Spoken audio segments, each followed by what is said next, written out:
Salom barchaga. Bugungi uchrashuvdan so'ng dastlab favqulodda mehmonlar boshqalar Amerikaga ishtirok etdi.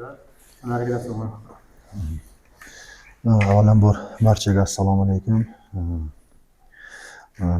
Butun O'zbekiston xalqini kirib kelayotgan Hayit bayramini hammani tabriklayman. O'yin haqida nima deyish mumkin? Jangovar o'yin bo'ldi. Qo'qon jamoasiga yaxshi tayyorgarlik ko'rgandik, chunki ikkita o'yinni ham kuzatib, shunga amin bo'ldikki, Qo'qon jamoasi doim ikkita hujumchi bilan harakat qildi. Ikkita o'yinda ham bundan oldin bizdan oldingi o'yinda bugun shu narsaga tayyorgarlik qildik. O'yin durang bo'ldi. Men o'ylaymanki, bu adolatli natija bo'ldi. Sho'ktan jamoasi dastlab ikkita turda yutqazgandi. Bugun durang o'ynab birinchi ochkoni oldi. Bu siz uchun g'alabaga teng deb hisoblasam bo'ladi. Savol uchun rahmat. Yo'q, endi bu narsani durangda g'alabaga teng deb bo'lmaydi, chunki futbolchilarim bundan ham ko'piga qodir. E'tibor bergan bo'lsangiz, tarkibimizda hammasi yosh futbolchilar. Bular xudo xolasa shu o'yindan o'yinga shu o'z o'yinini topib borib, kuchayib boradi deb o'ylayman. Endi durang uchun 1 ochko beriladi. G'alaba bo'lganda 3 ochko berilardi. Shuning uchun durang endi jangovar durang bo'ldi deb o'ylayman.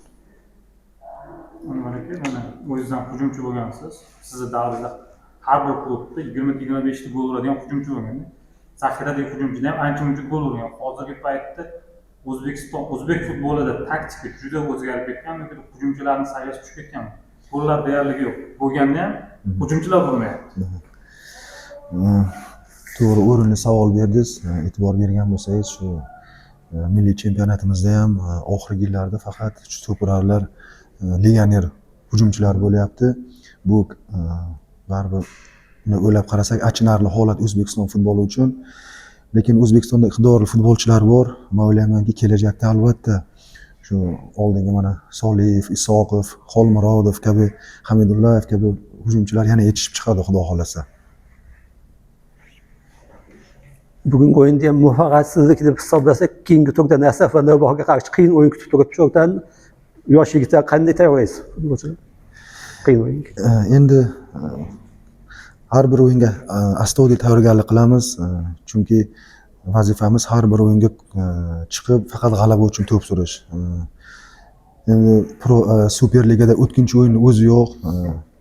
Chunki har bir o'yin qiyin. Mana bugun ham 1 ochkoni qo'lga kirish uchun juda katta mehnat qilishdi bolalar, futbolchilarim.